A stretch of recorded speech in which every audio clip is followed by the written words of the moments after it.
Ces jours-ci, nous avons inventé la machine à remonter le temps. En profitant de l'occasion, nous avons décidé de comparer les opinions de personnes vivantes en différentes époques. Notre sondage, consistant en 2 questions, nous servira à découvrir les ressemblances et les différences sur les visions du monde. Et alors, quoi nous attendons? D'abord, nous sommes partis au début du XXe siècle et avons posé nos questions à un des représentants du Parti communiste. Quel événement le plus précieux vous est-il arrivé ces derniers temps?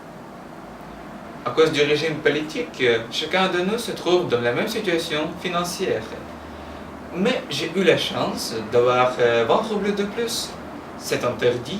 C'est pourquoi, je vous en prie, les visiteurs de l'avenir, le gardez en secret. Quel est votre état d'esprit actuel? En regardant tout ce qui passe dans notre pays, j'ai conscience de représenter l'avenir et de préparer à notre patrie des lendemains qui chantent.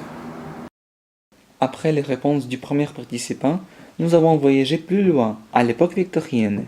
Dans le château de la Reine, ce n'était qu'une seule personne qui a rendu le service à nous répondre. Quel événement le plus précieux vous est-il arrivé ces derniers temps?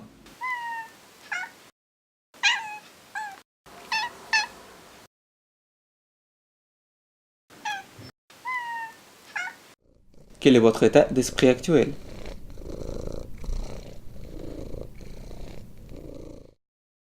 En quittant notre merveilleux participant, les années du Moyen-Âge se sont allumées sur le panneau de notre machine. Quel événement le plus précieux vous est-il arrivé ces derniers temps? Je me suis lavée.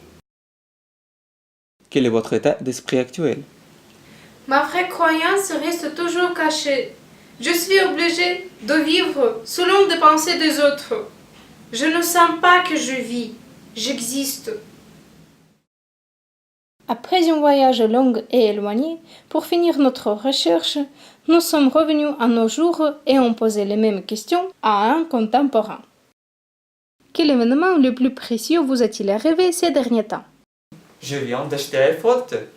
Vous savez, j'ai peur que le vôtre est d'imitation. Quoi? Que tu sais? Je vais te montrer. Quel est votre état d'esprit actuel? Je suis chagriné, mais je ne veux pas quand même représenter des malheurs qui arrivent partout. Et j'espère que la grande de la bonté de la paix sera semée dans chaque cœur de nous, et en résultat, grandiront des pousses de bonheur. Après le sondage de différentes personnes de différentes époques, nous avons découvert la diversité de la vie humaine.